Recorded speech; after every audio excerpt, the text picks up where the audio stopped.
We're talking about a mechanical syndrome. Unequivocal history.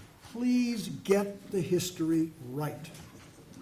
Where is your pain the worst, and is that pain constant or intermittent? A concordant physical examination.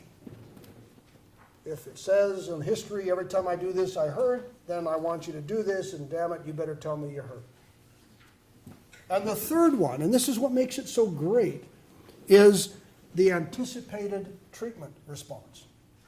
If you're a pattern 1, you sound like it, you look like it, you will respond like it. And if over the course of a couple of weeks, and that's all we're talking, I'm seeing no change, no improvement, no movement the way it should be, then I go back and I start again. I think my history through. A couple of issues. Let me just, and I won't make you late for lunch. Oh yes, they get it out there. Thank you, I'll tell them that too. The question was talked about, both Joe and Daryl talked about malignancy.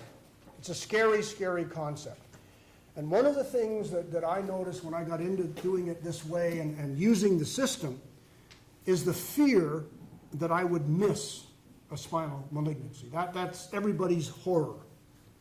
Number one, if it's truly intermittent, it's not a malignancy. Done.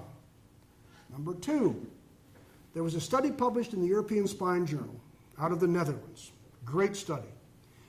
They looked at the frequency of spinal METs in patients with no recognized primary, because that's what you worry about. It's not that Daryl mentioned you have breast cancer, you got prostate cancer. I mean, tell me that, please, because it matters. But these are the patients that have no known history, none, and show up with a spinal MET. Everybody's terror. Right? Well, first it'll be constant, not intermittent. But in this study, they didn't do it per 100,000 patients, which is what you usually do. They did it per years of family practice, which I thought was brilliant. And the answer in that study was 7 years. Statistically, you will see one patient like this, primary, unrecognized, every 7 years of your practice. How many backs will you treat in 7 years? How many times will you say, oh my God, it could be this, it could be that, in 7 years? If you use the system, if you listen to the history, and I'm going to talk after lunch about red flags. We're going to go back to red flags. But if you put it right and you start saying, if it responds the way it should, then I don't have to worry. Now the other thing, and this we'll sort of wrap it up with this, and depressing as it might be, if a patient presents in your practice with an unrecognized spinal metastasis, primary unknown, the life expectancy of that presentation is less than 12 months. This is a very, very bad disease. How long does it take in the literature, on average, to recognize a primary spinal MET like this? In general medicine, in practice, it takes 4 to 6 months. 4 to 6 months. Why? Because you have to wait 3 months to get the MR, you try a few meds, you write a script, how are you doing, blah, blah, blah. If you use that system, and you identified what you thought was a pattern, and you treated that pattern appropriately within 2 to 3 weeks, you say, this isn't working. There's something wrong.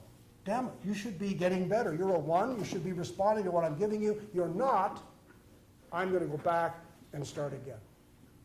That's the amazing thing. All of a sudden, there's no vagueness anymore.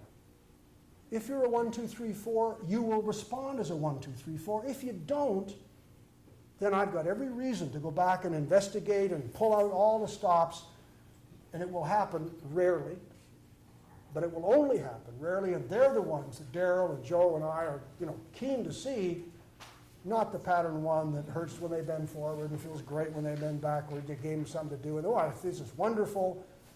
They don't need the MR anymore. They don't even want the MR anymore, and they sure as hell don't need to see a spine surgeon. That's the end of the first chunk. Questions? Oh, I'll tell you this, and then we'll have a couple of questions.